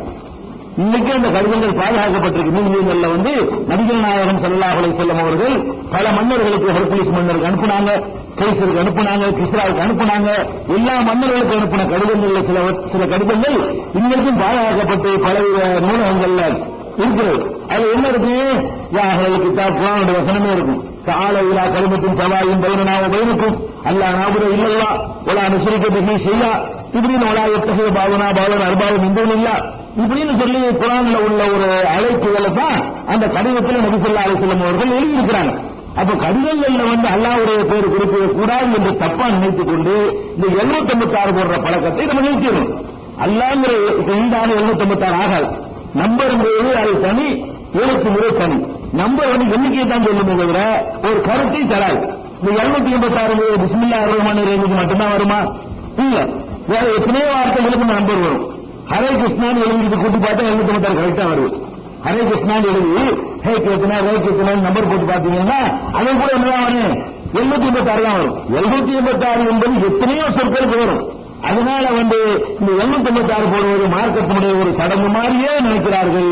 ஏதோ மற்றவங்க போடுற இந்த பிள்ளையார் சொல்லி போட்டு வருவாங்க இல்லையா, அது ஈக்குவலான ஒன்று என்று மற்ற சமுதாய மக்கள் நினைக்கிற அளவுக்கு நம்ம அப்படி பழகிட்டோம். இங்க மட்டும்தான், அரபு நாட்டிலாம் கிடையாது. உலகத்தில் உள்ள வேலை நாடுகளில் வாழ்ற முஸ்லீம்களுக்கு அது கிடையாது. நம்ம நாட்டில் உள்ள முஸ்லிம்கள் மாத்திரம் தான் ஏதோ ஒரு வேணுங்கிறதுக்காக வேண்டி 756 போட்டுட்டு இருக்காங்க. அதையும் நம்ம தவிர்க்கிறணும். இது ஒரு கெட்ட ஒரு முன்மாதிரியா போயிடும். எண்கள் எந்த ஒரு கருத்தையும் தராது. 786 தான் ஒரு 7 100 ஒரு 8 10 ஒரு 6 1 அர்த்தத்தை தவிர வேற ஒரு அர்த்தம் தராது. 786 என்ன வரும்? ஒரு 7 100 இருக்குது, ஒரு 8 10 இருக்குது, ஒரு 6 8 இருக்குங்கிறது தவிர வேற அர்த்தம் கிடையாது. இப்படியான இந்த 756 கண்டிக்காம நீங்க விட்டீங்கன்னா அப்புறமேல் எல்லாமே நாளைக்கு மாறி போயிடும். என்ன மாதிரி சலாம் சொல்லுவோம். எங்க ஒரு பலம் சொல்லிட்டு இருக்க அதுக்கு அஸ்ஸலாமு அலைக்கும் அவர் வா அலைக்கும் சலாம் இருக்குல்ல, அதுக்கு ஒரு 6 சேர்த்து செய்வாரு. 526 வா அலைக்கும் சலாம் வா ஒன்று சேருல. இது 520 ஒரு 500 சரியா வருமா? இது இப்படி எல்லாம் போனா என்ன ஆகுங்கிற. அப்புறம் இப்போ தொழில் நிற்கிறோம். அல்ஹம்துலில்லாஹி ரப்பில் ஆலமீன் இதெல்லாம் ஒரு கஷ்டமா இருக்குல்ல. 7436 அல்ஹம்துலில்லாஹ் முடிஞ்சு. அல்ஹம்துலில்லாஹி ரப்பில் ஆலமீன் நம்ம எல்லாம் மொத்தமா கூட்டி ஒரு தொகை வரும்ல, அது ரொம்ப தருவது. நம்ம அல்ஹம்துலில்லாஹ் ஓடி தமிழ் பாஸ்ட் உலகத்தில் வாழ்ந்துட்டு இருக்கோம்ல. இப்ப அல்ஹம்துலில்லாஹ் பக்ரா ஓட வேண்டியிருக்கு. பக்ரா ஓடாது எவ்வளவு 2 ஓட முடியுமா நமக்கு? இன்னைக்கு ஈஸியா சொல்லிட்டு போயிடலாம். ஒரு தக்பீர் கட்ட வேண்டி அல்ஹம்துலில்லாஹ் 10,000 போட வேண்டியது. பக்ரா சூறாவுக்கு ஒரு 2 லட்சத்துக்கு ஒரு 1 லட்சத்துக்கு சம்பளம் போட்டு பக்ரா ஆகுமா? இது எப்படி நம்பர் எப்படி ஒரு ஒரு வார்த்தையை குறிக்கும்? அப்புறம் நம்மளோட பேரெல்லாம் பார்க்க ஆரம்பிச்சிருவாங்க. அப்புறமேல அப்துல்லாண்டா சொல்லுவாங்க என்ன 325 சோமா அப்படி கேட்டா ஒத்துக்கிறோமா? நம்ம இதெல்லாம் தவிர்க்கணும். அப்ப சுலைமான் நபி அவர்கள் அல்லாஹ்வுடைய பெயரால் என்று கடிதம் அனுப்புனதுனால உங்க கடிதங்கள் அல்லாஹ் நீங்கள் குறிப்பிடலாம். அரபுல கூட குறிப்பிடலாம், தமிழ்ல குறிப்பிடலாம், பிஸ்மில்லாஹிர் ரஹ்மானிர் ரஹீம் எழுதலாம். அது அப்படி தமிழ்படுத்தி அளவற்ற அல்லாஹ்வுடன் நிகழ்ச்சி அன்புடையவனுமாய் என்று எழுதலாம். எதுக்கும் தடை கிடையாது. யாரு கையில கிடைச்சாலும் எதுக்கு உங்களுக்கு கவலை கிடையாது. சுலைமான் நபிக்கு இல்லாத கவலை உங்களுக்கு தேவையில்லை. சுலைமான் நபிக்கு இல்லாத ஒரு கவலை நமக்கு தேவையில்லை. அவருக்கு மிஞ்சின ஒரு தேவை உங்களுக்கு அவசியம் கிடையாது. அவர் செய்த அல்ல அங்கே இருந்தானே இல்லையா? கண்டிப்பாக யாரு சொல்லுவது என்ன கேட்கணும் இல்லையா? அல்ல கேட்கிற சிலாகித்துல சொல்லி காட்டுறான். அதை ஒரு அந்த கடிதம் போட்ட உடனே அந்த அம்மா கேட்குது, மக்கள்கிட்ட கேட்குது, நான் ஐயப்பல் மலை அஸ்தூனி அமரி மக்களே எனக்கு நீங்க தீர்ப்பளிங்க, நீங்க ஆலோசனை சொல்லணும். என்ன ஆலோசனை? ஒரு நம்மளோட ஒரு பெரிய ராஜா நம்மளை சரணடைய சொல்றாரு. தனி நாடா இருக்கக்கூடாதுங்கிறார். அந்த சாம்ராஜ்யத்துக்கு சேர்ந்தவங்க இருக்கணுங்கிறார். அவர் பெரிய ஒரு வலிமை மிக்கவரா தெரிகிறார். அப்ப இதுல நம்ம சரணடைந்து போயிடுறதா, எடுத்து ஃபைட் பண்றதா, யுத்தம் செய்யறதா என்பதற்கு நீங்கள் எனக்கு ஆலோசனை சொல்லுங்கள். அந்த ராணி கேட்கிறார். அத்து எனக்கு நீங்க பத்துவாத்த ஆரம்பிச்சு அம்மி என்னுடைய விஷயத்துல நீங்க தான் உத்தரவு கட்டளையிட வேண்டும். மாக்குந்து காத்தியத்தன் அமரன் ஹத்தா துஷிடும். நீங்க ஆலோசனை சொல்லாம நான் எந்த ஒரு முடிவு எடுக்கவில்லை வரைக்கும் உங்களை கலந்து ஆலோசித்து தான் நான் முடிவு எடுத்து வருகிறேன். முடிவு சொல்லுங்க. அவங்க என்ன சொல்றாங்கன்னு கேட்டா, பிரதானிகள் மந்திரி பிரதானிகள் ஆலோசகர்கள் சொல்றாங்க, நகன உணவு கூவத்தில் உணவு பாசின் சதியில் நாம ரொம்ப வலிமை உள்ள ஆளா இருக்கிறோம், கடுமையான போர் திறமை பெற்றவர்களாக இருக்கிறோம். அதனால பயந்து கொள்ள நீங்க சரணடைய தேவையில்லை. நீங்க இப்பதான் நீங்க முடிவெடுத்தா அதுக்கு நாங்க ரெடியா தான் இருக்கிறோம். அப்ப இன்னும் லேசப்பட்ட ஒரு சாம்ராஜ்யமா இல்ல, இவங்களும் வலிமையாக தான் இருந்திருக்கிறாங்க. அந்த படையில் அந்த மந்திரி பிரதமர்கள் சொல்றாங்க, நகன உணவுக்குவத்தில் நாங்கள் வலிமை மிக்கவர்களாக இருக்கிறோம். ஒரு உணவு பாசம் சதீது கடுமையான முறையில போர் செய்யக்கூடியவர்களாக இருக்கிறோம். ஒரு அம்ரு இலைக்கு பொன்முறை மாயா தாங்குறோம். முடிவெடுக்கிற உங்கள் அதிகாரத்தில் உள்ளது, நீங்க யோசித்து முடிவெடுத்துக் கொள்ளுங்கள். நாம பயந்துட்டு போற நிலையில் நம்ம இல்ல. யுத்தம் நீங்க அறிவிச்சா ஓகே, நமக்கு அது முடியும். இல்லை எதுக்கு சண்டை நினைச்சீங்கன்னு சொன்னா சரணடைகிற முடிவு நீங்க எடுத்தாலும் எங்களுக்கு மாற்று கருத்து இல்லை அப்படின்னு 2 கருத்தையும் சொல்லிட்டு அவர்கள் பெருதானியும் ஒழிந்து கொள்கிறார்கள். அப்ப அந்த அம்மா சொல்லி, இன்னல் முழுக்க இதா தகலோ கரியத்தன் அப்சரூகா, பெரிய பெரிய மன்னர்கள் பெரும் சாம்ராஜ்யத்தினுடைய அதிபர்கள் இருக்கிறார்களே, அவர்கள் ஒரு ஊருக்குள்ளே நுழைந்தார்களே ஆனால் அதை நாசமாக்குவார்கள், பாழாக்கி விடுவார்கள். அதில்லா, அந்த ஊரில் கண்ணியமாக இருந்தவர்களை எல்லாம் இழிந்தவர்களாக ஆக்கி விடுவார்கள். கலாநிதி எவ்வாலும் இப்படித்தான் உலக வரலாற்றிலே செய்து கொண்டிருக்கிறார்கள். ஒரு வலிமை மிக்க ஒரு நாட்டில் உள்ளவங்க வலிமை குறைந்த ஒரு நாட்டில் நுழைந்தார்களே ஆனால் அதை சீரழிப்பார்கள். கண்ணுன்னா நான் சீரழிச்சிருக்காங்க இல்லையா? வலிமை உலக நாட்டில் போய் என்ன செய்யறான்? சீரழிக்கிறான். அதுல கண்ணியமாக இருந்தவர்களை எல்லாம் தரப்பட குற்றவாளிகள் மாதிரி என்ன செய்யறான்? அறிவிக்கிறான். கண்ணியமாக இருந்தவர்களை எல்லாம் இழிந்தவர்களாக மாற்றி விடுவார்கள். இதுதான் உலகத்தில் நடந்து கொண்டிருக்கிறது. அதனால அந்த அம்மா சொல்லு, சண்டையை தவிர்க்கப்படாது. நம்ம சண்டைங்கிறோம், அவர் பிரம்மாண்டமான ஒரு பெரிய சாம்ராஜ்யம் வச்சிருக்காரு. நாம ஒரு சிற்றரசாக இருந்து கொண்டிருக்கிறோம். நம்ம சிற்றரசாக இருக்கக்கூடிய அவங்களோட மோதணும்னு சொன்னா அழிச்சு நாட்டமாக்கி போயிடுவாங்க. அதனால நம்ம அப்படி போயிடக்கூடாது. அதனால நான் என்ன செய்ய போறேன், இன்னி முர்சிலத்தினிலே இருந்து ஹதியத்தில் நான் சில அன்பளிப்புகளை அவருக்கு அனுப்புறேன். அதோட ஒழுங்கிறாரா இல்லையா, நான் சில அன்பளிப்புகளை அனுப்ப போகிறேன். இப்ப 4,00,000 தூதர்கள் செல்வோம். இந்த தூதர்கள் அன்பளிப்பை கொண்டு வந்த காணிக்கையை கொண்டு சென்ற தூதர்கள் என்ன பதிலோடு வருகிறார்கள் என்பதை நான் கவனிக்க போறேன். அவசரப்பட்டு இதை அலட்சியப்படுத்த வேணாம், டிக்ளேர் பண்ண வேணாம். நம்ம என்ன செய்வோம், ஒரு நல்லிணக்கமாக கொஞ்சம் காணிக்கைகள்லாம் கொடுத்து நாங்க உங்களுக்கு சில அன்பளிப்புகள் எல்லாம் தர்றோம், உங்களை விட்டுருங்க பேசாம, நாங்க பாட்டுக்கு எங்க நாட்டை பாத்துக்கிறோம். கப்பம் கூட இந்த கப்பம் கட்டுறவங்க சின்ன ஆட்சியில் உள்ளவங்க பெரிய ஆட்சிக்கு கப்பம் கட்டுவாங்க. இந்த கப்பத்துக்காக சின்ன சின்ன சிற்றரசர்களை பெரிய அரசர்கள் ஊக்குவிப்பார்கள். அந்த மாதிரி நம்ம கப்பம் கொடுத்து பார்ப்போம் அப்படின்னு சொல்லி அவங்க சொல்றாங்க. அதுக்கப்புறம் சுலைமான் நபி இடத்துல காணிக்கை வந்துருச்சு. பயங்கரமா சாமான் நிறைய கொடுத்துட்டு இருப்பாங்க. ஆனா சுலைமான் நபியை பொறுத்த வரைக்கும் அவங்களுக்கு தான் பெருசா தெரிஞ்சதை தவிர சுலைமான் நபிக்கு பெருசாவே இல்லையே. இது அதோட லட்சம் மடங்கு பெருசா பிரம்மாண்டமான புனர்கள் எல்லாம் இருக்குது. அவர் சுலைமான் நபி சொல்றாரு, அத்துமித்துவனை மாலி, பொருளாதாரத்தை கொண்டு நீங்க எனக்கு உதவுறீங்களா? நீங்க உதவி உங்கள்கிட்ட கப்பம் வாங்கி நடத்த நான் இருக்கிறேன்னா இல்ல. ரொம்ப ஆத்தானி அல்லாஹ் கைரும் உம்மா ஆத்தாக்கும், உங்களுக்கு அல்லாஹ் வந்திருப்பதை விட அல்லாஹ் எனக்கு தந்திருப்பது எத்தனையோ மடங்கு பெருசு சிறந்தது. நீங்க எனக்கு தர்ற காசுக்காக வேண்டி நான் உங்களுக்கு இந்த கடிதம் அனுப்பவில்லை, கப்பல் கேட்டு அனுப்பவில்லை. அல்லாஹ் உங்களை விட எனக்கு அதிகமாக தந்திருக்கிறான். அதனால பல் அன்பி ஹதியத்துக்கும் தப்ரஹூன், உங்கள் அன்பளிப்பை நீங்களே மகிழ்ச்சியாக வைத்துக் கொள்ளுங்கள். உங்க அன்பளிப்பு எனக்கு தேவையில்லை, நீங்களே வச்சுக்கிறீங்க, இதோட ஜாஸ்தியா நான் தருவேன். அதனால இதுக்கு நான் மயப்பட மாட்டேன் அப்படின்னு சொல்லிட்டு இறுதிய உலகி தூதர்களை சொல்றாரு, நீ போ. பல நாட்டியம் நகுந்து ஜுனூதின் கிபர் நகுந்துகா, அவர்கள் எதிர்க்க முடியாத ஒரு படையோடு வருவோம் என்று சொல். குட்டி குட்டியா ஊருக்கு ஒரு நாடு சொல்லிக்கிறதா? அதனால அவங்க எதிர்க்க முடியாத ஒரு படையோடு என்ன செய்வோம், நாம வருவோம். ஒரு நுகுருஜன்னகம் அகிலத்தன்முகம் சாகிறோம், இழிந்த நிலையில அவர்களை வெளியேற்ற நிலை உருவாகும். போய் மரியாதையை சொல்லு. ஊருக்கு நாடாகும். அடுத்த நம்ம நாட்டில் தமிழ்நாடு இருக்கிறீங்கன்னா ஒரு 70 நாடாக இருக்கிறீங்க.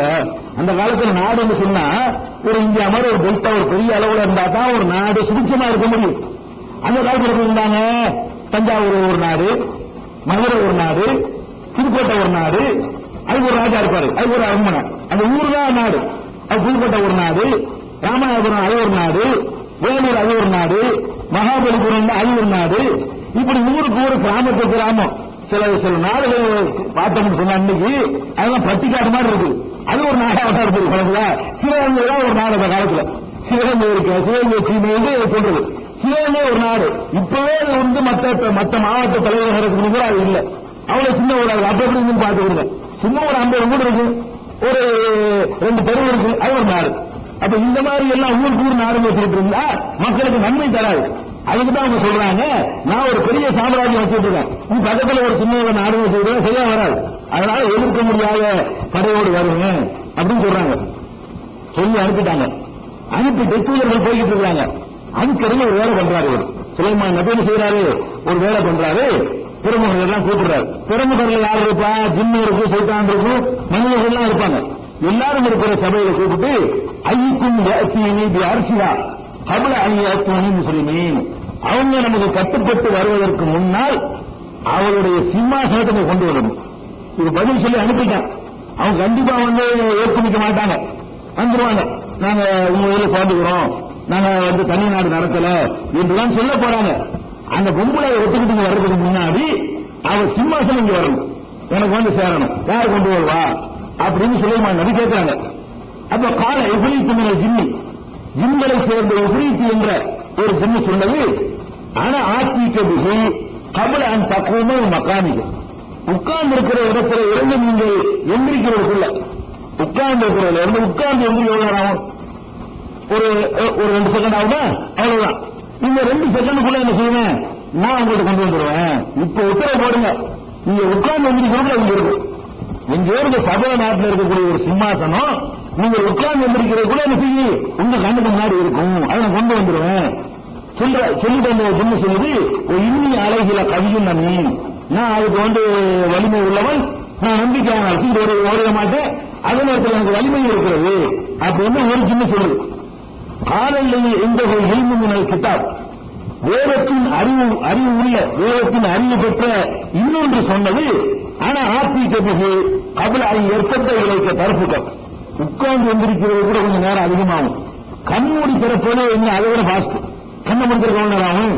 உட்கார்ந்து எந்திரிக்கிறது இவ்வளவு டிஸ்டன்ஸ் வரணும்லங்க. கண்ணை முடித்திருக்கிறது இவ்வளவு டிஸ்டன்ஸ். இந்த இன்னைக்கு அந்த இன்னைக்கு டிஸ்டன்ஸ் அடுத்த 5 தான் இருக்கு. இது ரொம்ப பாஸ்ட். அப்ப கண்ணை மூடி திறக்கிறது நான் வந்துடுவேன், நான் கொண்டு வர்றேன். நீங்க மூடி தவிர முடிவு இருக்கும், அதை நான் கொண்டு வர்றேன் அப்படின்னு சொல்லுது. சொன்ன உடனே ஆனா ஆத்திக்க போய் கபலாகி ஏற்பட்ட இலைக்க தரப்புகள் உங்களுடைய கண்மூடி திறப்பதற்கு முன்னால் நான் உங்களிடத்தில் கொண்டு வந்துடுவேன் சொன்னது. அம்மாராக முஸ்தகரன் என்பது அவருக்கு முன்னாடி இருப்பதை உடனே பார்த்தார். கொண்டு வந்து சொல்லலாம் சொல்லிட்டு இருக்கு, கண்மூடி திறக்கிறதுக்குள்ள அது வந்து சேர்ந்துருச்சு அப்படின்னு இருக்கு. இந்த இடத்துல ஒரு செய்தி நம்ம வழங்கிக் கொள்ளணும். ஏன்னு கேட்டா இதை வந்து தவறான முறையில் சில பேர் இந்த வசனத்துக்கு விளக்கம் கொடுத்துக் கொண்டிருக்கிறார்கள். என்ன விளக்கம்? ஜிம்மு இருக்குல்ல, ஒரு ஜிம்மு சொல்லுது, அதாவது உட்கார்ந்த இடத்துல இருந்து எந்திரிக்கிறதுக்குள்ள கொண்டு வருவேன்னு சொல்லி அந்த இடத்துல அல்ல ஜிம்முங்கிற வார்த்தையை போடுறோம். காலை வைத்து ஜிம்மு ஜிம்மி இனத்தை சேர்ந்த இப்ரீத் என்ற ஒரு ஜிம்மு சொன்னது. என்ன சொன்னது? கண் உட்கார்ந்து இருக்கிற இடத்துல இருந்து எழுவதற்குள் நான் வந்து கொண்டு வந்துடுவேன்னு சொல்லு.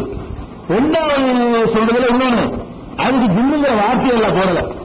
அதுல ரெண்டாவது கண்மூடி திறப்பதற்கு என்ன வார்த்தையெல்லாம் போடுறான்னு கேட்டா, காலையில் எந்த ஒரு இல்முமினல் கிதாப், வேத அறிவு யாருக்கு இருந்ததோ அது சொன்னது அப்படின்றது.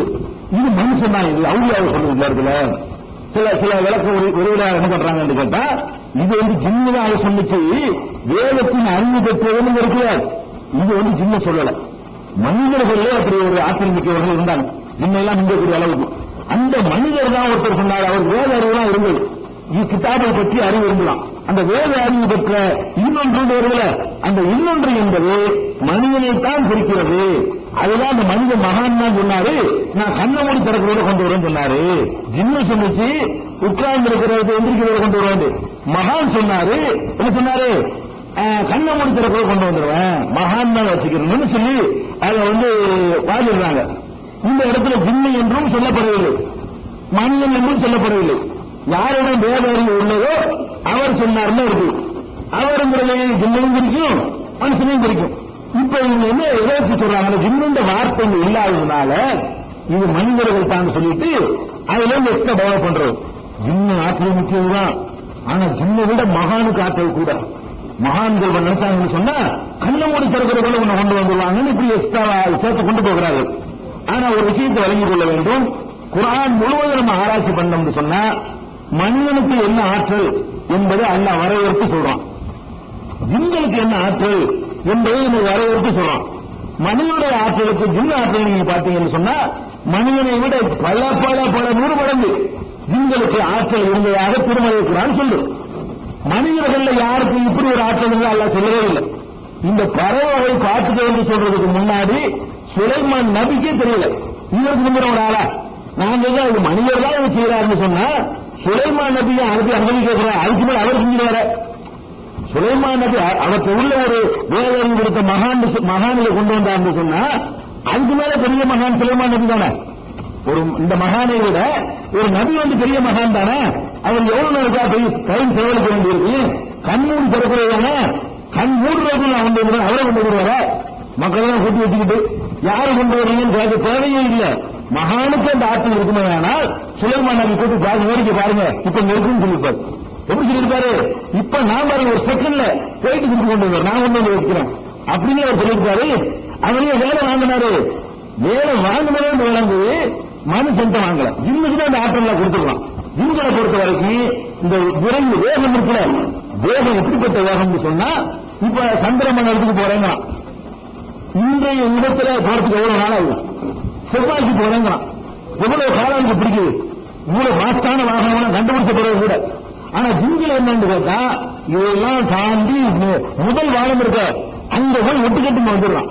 அப்ப என்ன வேகமா போகும் பார்த்துக்கணும். ஜிம்களை பற்றி எல்லாம் குர்ஆன் என்ன சொல்றான்னு கேட்டா, நபிகள் நாயகம் ஸல்லல்லாஹு அலைஹி வஸல்லம் வருகைக்கு முன்னாடி வரைக்கும் நாம போய் அங்க போவோம், ஒட்டு கேட்டுக் கொண்டிருந்தோம். இப்ப வந்து எல்லாம் விரட்டி இருக்கிறான், நேற்று வரைக்கும் ஒட்டு கேட்டு இருந்தோம் அப்படிங்கிற ஜிம்கள் சொன்னதாக வருகிறது.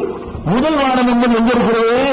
இந்த சந்திரனை தாண்டி, செவ்வாயை தாண்டி, சூரிய மண்டலத்தை தாண்டி, இந்த கேலக்சியை தாண்டி, அதுக்கப்புறம் எத்தனையோ கேலக்சிகள் இருக்கு, அதையெல்லாம் கடந்து கோடான கோடி கோடியா எவ்வளவு சேர்த்துக்கிட்டு சென்னை அளவுக்கு செயல் போட்டுருக்க. அவ்வளவு ஒரு தொலைவுல மனிதன் இருக்குது வானுலகம் என்பது. அந்த போய் மெசேஜோட உடனே வந்துருதுன்னு சொன்னா ஜின்களுடைய அந்த விரைவான பயணத்தை சொல்லவே முடியாது. இது மனிதன் போறையா இருந்தா அவன் லைஃபே முடிஞ்சு வருமா? இன்றைக்கு இருக்கக்கூடிய வாகனத்தில் ஒருத்தன் போனா கூட ஒரு 60 வருஷம் பிரயாணம் பண்ணிட்டு இருந்தா கூட வானத்தை அடைய முடியுமா? சூரியனை கூட அவனுக்கு அடைய முடியாது. சூரியன் மாதிரி இத்தனை சூரிய குடும்பங்கள் இருக்குது. அந்த கேலக்சி எல்லாம் கடந்து போவதற்கு மனிதன் லைஃபே பட்டாது. அப்ப ஜின்களை பொறுத்த வரைக்கும் என்ன, அங்க இருக்கு அடுத்த இங்க ஒரு செகண்ட் எங்க இருக்கு, அடுத்த செகண்ட் வானத்தில் மழை என்ன பேசுறான்னு கேட்கறது ஓடும். அங்க தீய விட்டு எரிஞ்சோடு முறையில் போய் இருக்கு.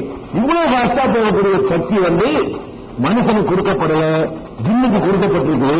நமக்கு என்ன, நம்ம சாதனங்களை கொண்டுதான் மேலே போக முடியும். அதுக்கு சாதனை இல்லாமலே போகும். நம்ம போற அளவுக்கு ராக்கெட் வேணும், இல்லைன்னா விமானம் வேணும், கருவிகள் வேணும். இதெல்லாம் கண்டுபிடிச்ச பிறகு நம்ம போக முடியுமே தவிர ஜின்களுக்கு அப்படியெல்லாம் எந்த கருவியும் தேவையில்லை. அது வாட்டுக்கு உடனே போயிடும். அப்படிப்பட்ட ஆட்கள் யாருக்கு இருக்கு நீங்க பாத்தீங்கன்னா ஜின்னுக்கு தான் இருக்கு. அதனால ரெண்டுமே சொல்லலாம். நம்ம என்ன செய்யணும், மனிதனுக்கு இப்படி ஒரு ஆற்றல் எல்லாம் கொடுக்காத காரணத்தினால, ஜின்களுக்கு தான் இப்படி ஒரு ஆற்றல் இருக்கிற காரணத்தினால, முதல் சொன்னது ஒரு ஜின்னா கொஞ்சம் விஷயம் கூட உள்ள ஜின்னு, அது வலிமை உள்ள ஜின்னு சொன்னிச்சு. இந்த ஜின்னு எப்படின்னு கேட்டா நல்ல வேத அறிவு உள்ள ஜின்னு, நல்ல விவரமான ஜின்னு, இன்னும் கொஞ்சம் நல்ல ஜின்னு, திறமையான ஜின்னு. இந்த ஜின்னு என்ன பண்ணுதுன்னு கேட்டா கண்ணு மூடி திறக்கிறவங்கள கொண்டு வந்துடுறான்னு சொல்லுது. அப்படின்னு தான் எடுத்துக்கொள்ளணும். இந்த இடத்துல மனிதன் என்று சொல்வதற்கு அந்த வார்த்தையில மனிதன் என்றோ ஜின் என்றோ புரிந்து கொள்ள இருக்கிறோம் இருக்கு. ஏன்னா யாரிடத்துல வேத அறிவு இருக்கிறதோ அந்த ஜின் கூறியது நல்லா சொல்லல, யாரிடத்துல வேத அறிவு இருக்கிறதோ அந்த மனிதன் கூறினார் என்றும் சொல்லவில்லை. முட்டியா இருக்கு. யாரிடத்துல வேத அறிவு இருக்கிறதோ அவர் கூறினார், இவ்வளவுதான் இருக்குது.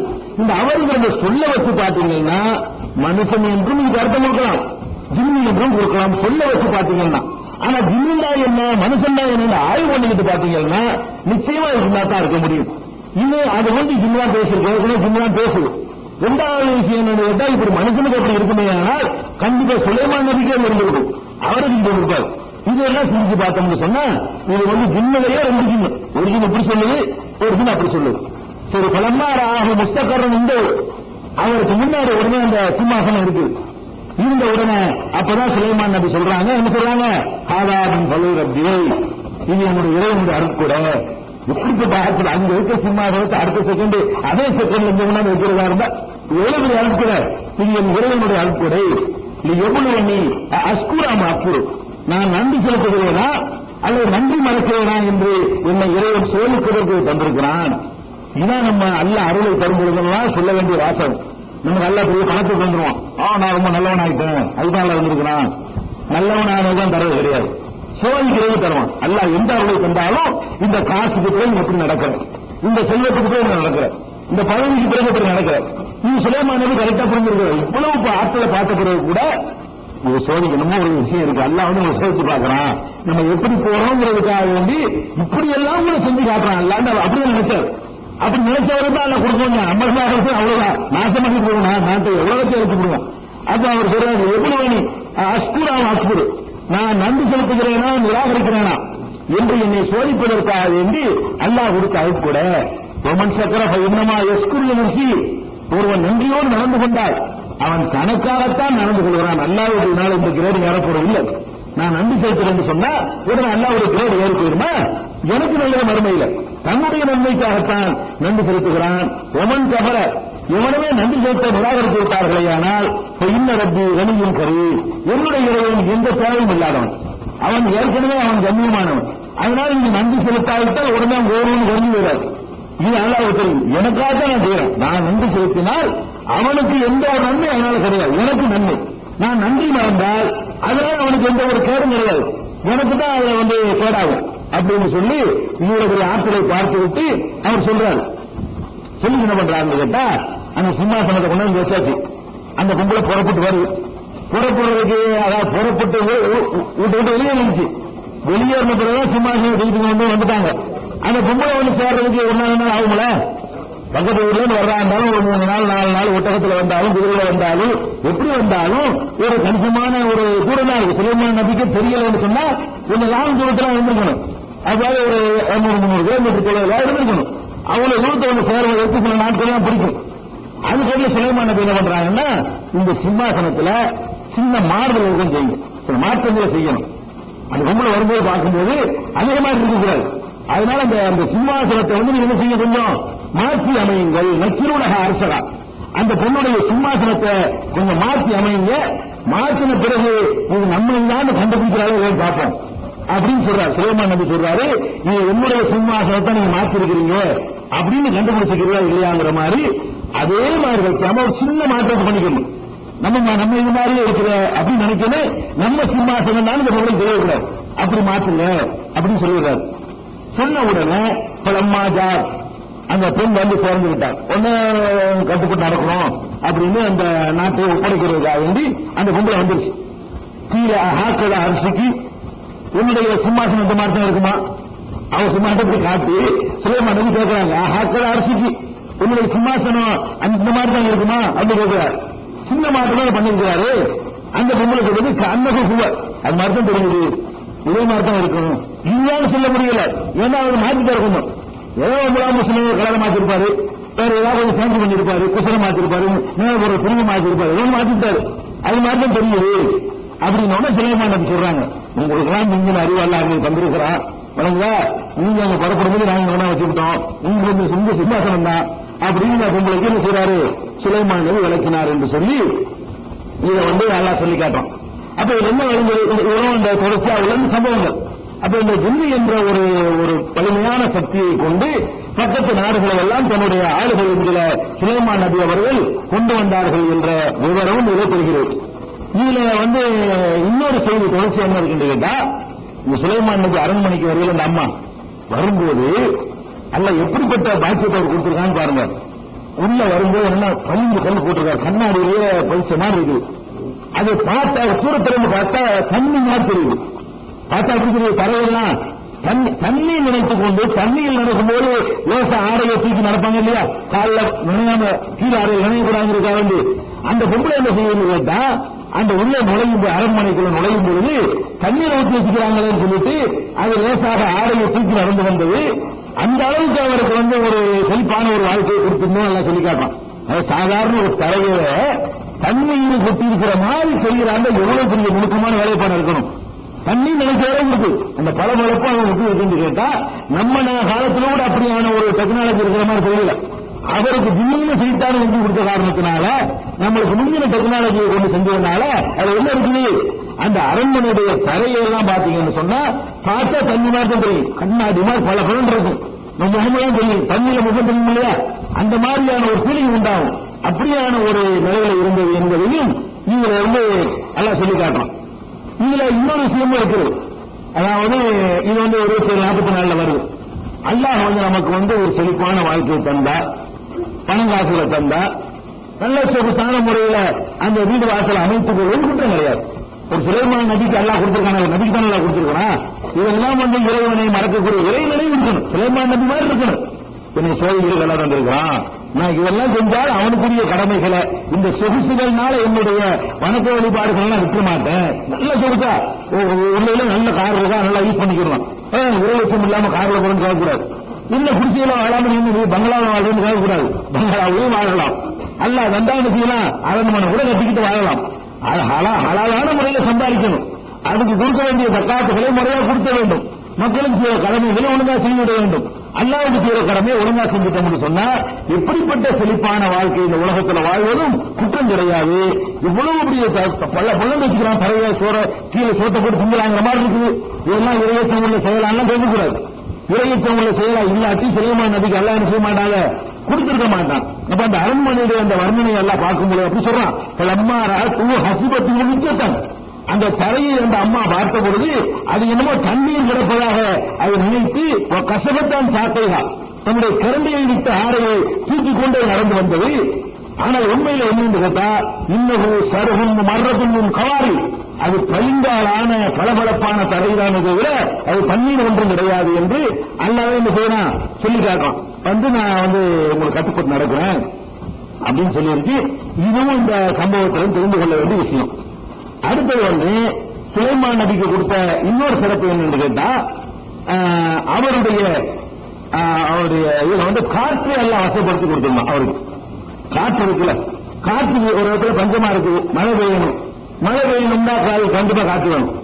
காற்று தான் மேகங்களை ஓட்டி வரும். மேகத்திலிருந்து தண்ணீரை உறிஞ்சு கொண்டு போய் மேகத்தில் சேமித்து வைத்துக் கொள்வதுதான் மழை வரும். ஆனால் அது எங்க பெய்யணும் என்பதற்கு தீர்மானிக்கிறது காற்றுக்கு தான் இருக்கு.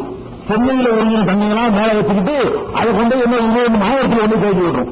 நம்ம ஊர்ல இருந்து தண்ணி போறான், தண்ணி பூரா மெட்ராஸ்ல இருந்து எடுத்துக்கிட்டு போய் எங்க கட்டிட்டு போயிருங்க, கும்பகோணத்துல மாவட்டத்தில் கொண்டு எடுத்துட்டு போயிடும்.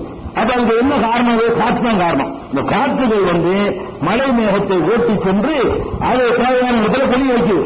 இவருக்கு எல்லாம் என்ன செஞ்சாங்கன்னா, இவருக்கு செழிப்பான ஒரு ஆட்சியை கொடுப்பதற்காக வேண்டி காற்றை இவருக்கு வந்து வசப்படுத்தி கொடுத்தான். அதனால என்ன செய்வாருன்னா, எங்க வறட்சி இருக்கு, வறட்சிக்கு கம்பெனி வந்துச்சுன்னா ஒரு அரசாங்கம் தண்ணியை கட்டி திறக்கணும், தண்ணி டேங்கி திறக்கணும், குடிநீர் திட்டம் அமல்படுத்தணும், அந்த வரையிலும் அவர் குறையாது.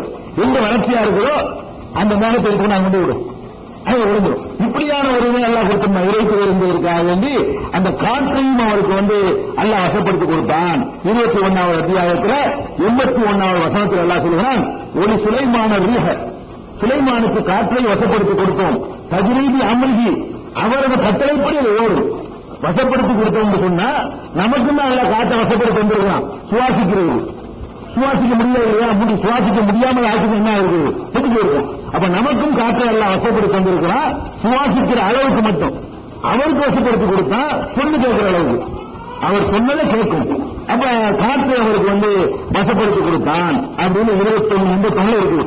34:12 கூட எல்லாம் என்ன செய்யறான்னு கேட்டா, ஒரு சுலைமான ரீஹ, சுலைமானுக்கு காற்றை வசப்படுத்தி கொடுத்தோம் என்று எல்லாம் சொல்லி காட்டுறான். 40வது அத்தியாயம் 36வது வசனத்திலையும் கூட சஹர்னா லஹு ரீஹ, அவருக்கு காற்றை நாம் வசப்படுத்தி கொடுத்தோம். தஜ்ரீபி அம்ரிஹி, அவரது கட்டளைப்படி அதை செல்லும் அப்படின்னு எல்லாம் சொல்றான். இப்ப சுலைமான் நபிக்கு கொடுத்த இன்னொரு ஆற்றல் சிறப்பு என்னன்னு கேட்டா, காற்று எல்லாம் வந்து அவருக்கு வசப்படுத்தி கொடுத்து, காற்று வந்து அவர் சொல்றத வந்து கேட்கும்.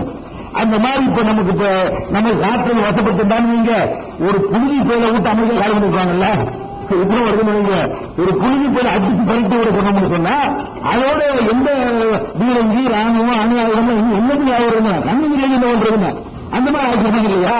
இப்படியான சில காரியங்கள் காற்று கூட யூஸ் ஆகும். அந்த காற்றை எல்லாம் வந்து அவருக்கு வசப்படுத்தி கொடுத்ததாக சொல்லி காட்டுறான். அது போல இந்த காற்றை கூட எப்படி வசப்படுத்தி கொடுத்தான்னு கேட்டா, அதனுடைய வேகத்தையும் நல்லா சொல்லி காட்டான். சுலைமானுக்கு காற்றை வசப்படுத்தி கொடுத்தோம்.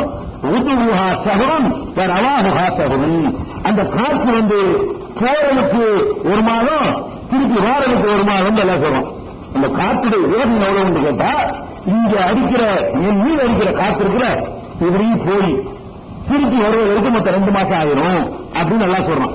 அப்ப காற்றை பொறுத்த வரைக்கும் இப்படி போயிட்டு திருப்பி வர்றதில்லை. இப்படி போன காற்று சுத்திக்கிட்டு தான் வருது. இந்த காற்று இருக்கிறது இப்படி போனுச்சுன்னா அப்படியே போய் சுத்திக்கிட்டு வரும். அந்த பூமி உண்டை முளைக்கிறான். அந்த காற்றை பொறுத்த வரைக்கும் அதனுடைய பயணம் வந்து போறது ஒரு மாதம், திருப்பி வாரது ஒரு மாதம் என்று சொல்லி இந்த பூமி உண்மை வடிவமாக இருக்கிறது என்ற கருத்தையும் அதற்குள்ள வைத்து எல்லாம் சொல்லி காட்டுகிறான். 2வது வந்து காற்றுக்குன்னு ஒரு சராசரியான வேகம் இருக்குது. ஒரு 40 வந்து ஒரு சின்ன புயல்னு சொல்லி